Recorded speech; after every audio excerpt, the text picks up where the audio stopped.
ఆరోగ్యంగా ఉంటే 4 పనులు ఎక్కువ చేయొచ్చు. ఆరోగ్యం లేదనుకోండి అక్కడి నుంచి ఇబ్బందులు వస్తాయి. డయాబెటీస్ అనేది, షుగర్ అనేది గేట్వే. ఒకసారి మీకు కానీ షుగర్ వస్తే అన్ని జబ్బులు వస్తాయి. కిడ్నీ ఫెయిల్ అయితే ఇమ్మీడియట్ గా డయాలసిస్ రావాలి.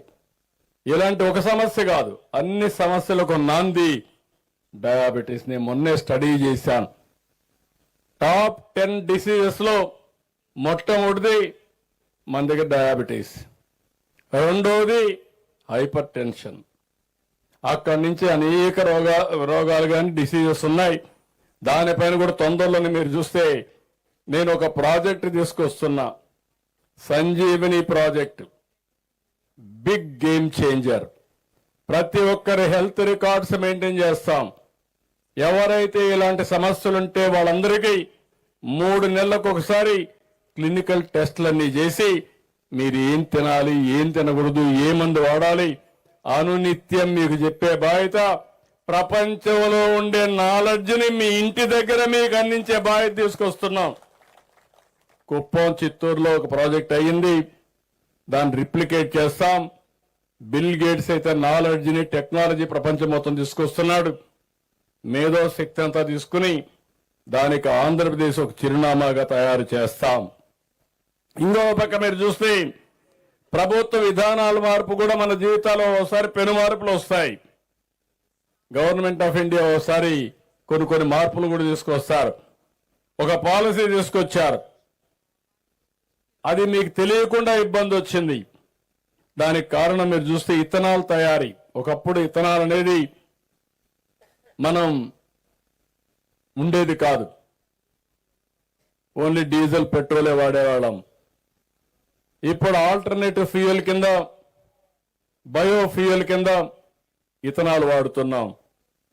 అయితే ఇథనాల్ మొన్నటి వరకు మొక్కజొన్నతో తయారు చేసేవాళ్ళు, అంత మునుపు షుగర్తో తయారు చేసేవాళ్ళు, చక్కెరతో, చెరుకుతో తయారు చేసేవాళ్ళు, మొలాసెస్ తయారు చేసేవాళ్ళు.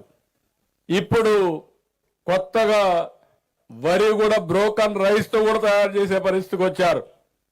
కేంద్ర ప్రభుత్వం దానికి కూడా ఒక పాలసీ తీసుకొచ్చి 60% మొక్కజొన్న, 40% వరి నూకలు ఈ పెడితే రేట్లు పడిపోయే పరిస్థితికి వచ్చాయి.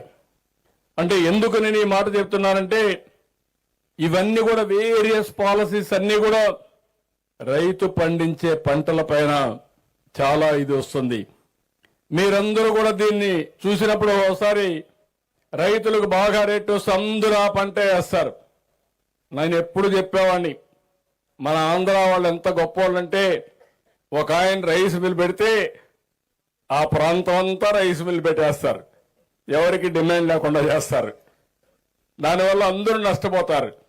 ఇంకొక ఇండస్ట్రీ పోకుండా ఒకరిని చూసి ఒకరు ఫాలో అయ్యే పరిస్థితికి వచ్చారు. 2 ఏళ్ళు బాగా రేటు ఉంటే అందరూ వేసేస్తారు. మొన్న నేను చూశాను, హెచ్డి బర్లీ పొగాకు, ఇది మామూలుగా కొనరు, కొనకపోతే రేట్లున్నాయి. కొంతమంది కొనడం మొదలుపెట్టారు, 2 ఏళ్ళు లాభాలు వచ్చాయి, అందరూ వేసారు. ఈసారి కొనేవాడే లేడు. దానివల్ల ఈరోజు మీరు చూస్తే గవర్నమెంట్ ఇన్వాల్వ్ అయ్యి మొత్తం కొనే పరిస్థితికి వచ్చాం. 230 కోట్లు ఖర్చు పెట్టాం. ఇలాంటి సమస్య ఇంకొక పక్కన మీరు చూస్తే చాలా వరకు ఈరోజు మీరు ఇక్కడికి వచ్చినప్పుడు నేను చూశాను, ఒక రైతును చూశాను. 2 ఎకరాల భూమి ఉంది, 2-3 ఎకరాలు టెనెంట్గా కౌలు తీసుకొని వేశాడు. కొంతమంది కౌలు రైతులు నేను చూస్తున్నాను 50 ఎకరాలు వేస్తున్నారు, 60 ఎకరాలు వేస్తున్నారు, వాణిజ్య పంటలు పెడుతున్నారు. రేటు పడిపోతే ఏమవుతామని అడుగుతున్నా. ఇంకొక మోడల్ ఉంది, 1 ఎకరా పొలం, 2 ఎకరాల పొలం, ప్రకృతి సేద్యం, అందులో కూడా ఆధునికమైన పద్ధతులు. గట్ల పైన కూరగాయలు వేశారు, పక్కన ఒక కాలువ తీసి చేపలు పెంచారు, మధ్యలో వరేశారు.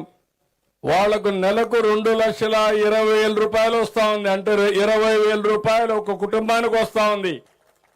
ఏ మోడల్ పనిచేస్తుందో మీరు ఆలోచించుకోవాలి. గ్యాంబ్లింగ్ వద్దు వ్యవసాయంలో.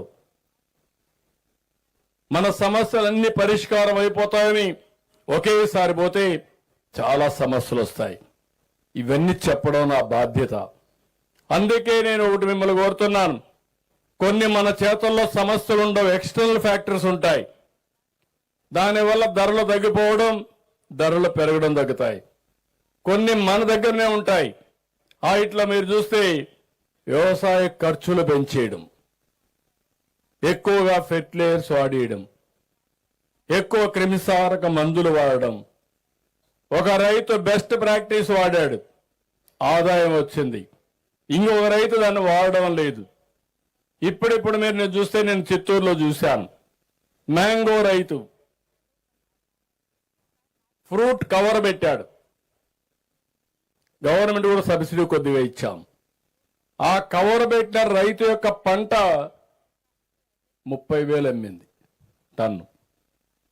అదే రైతు ఫ్రూట్ కవర్ పెట్టలేదు, మామూలుగానే చేశాడు, రేట్లు పడిపోయినాయి.